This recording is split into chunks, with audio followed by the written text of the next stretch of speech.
దేవుడు కుక్కని తయారు చేసి ఇలా అంటాడు, నువ్వు కేవలం ద్వారం ముందు కూర్చొని వచ్చిపోయే వాళ్ళ మీద అరుస్తూ ఉండు, దీనికి నీకు 20 సంవత్సరములు ఆయుష్ ఇస్తాను అని అంటాడు. అప్పుడు ఆ కుక్క 20 ఏళ్లు అరుస్తూ ఎలా ఉంటాను, నాకు కేవలం 10 సంవత్సరాలు మాత్రమే చాలు అని అంటుంది. సరే తదాస్తు అని అంటాడు. ఆ తర్వాత దేవుడు కోతిని తయారు చేసి వెళ్లి భూమి మీద నీ కోతి చేష్టలతో మనుషులని ఆనంద పెట్టు, అలాగే నువ్వు శాకాహారంగా ఉండు, నీకు 20 సంవత్సరములు ఆయుష్ ఇస్తాను అని అనగా 20 సంవత్సరాలు కోతి పనులు చేస్తూనే ఎలా ఉంటాను, నాకు 10 సంవత్సరములు చాలు అని అంటుంది. సరే తదాస్తు అని అంటాడు. ఆ తరువాత దేవుడు ఆవుని చేసి వెళ్లి మనుషులకి సహాయం చేసి ఆహారాన్ని అందివు, అలాగే పిల్లలకి పాలు ఇవ్వు, దీనికి నీకు 60 సంవత్సరములు ఇస్తాను అని అనగా, అమ్మో 60 ఏళ్లు నేను చాకిరీ చేయలేను స్వామి, నాకు 20 ఏళ్లు చాలు అని అంటుంది. సరే తదాస్తు అని అంటాడు. ఆ తరువాత దేవుడు మనిషిని సృష్టించి నువ్వు భూమి మీదికి పో, నీకు ఇష్టం వచ్చినట్లు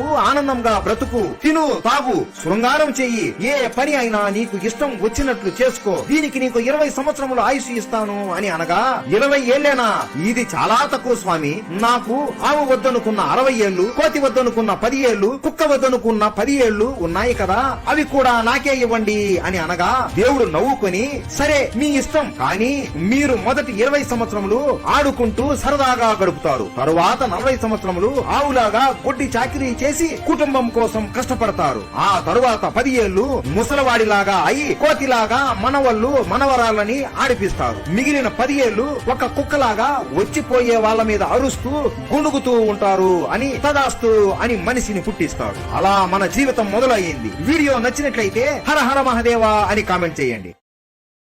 Download ShareChat.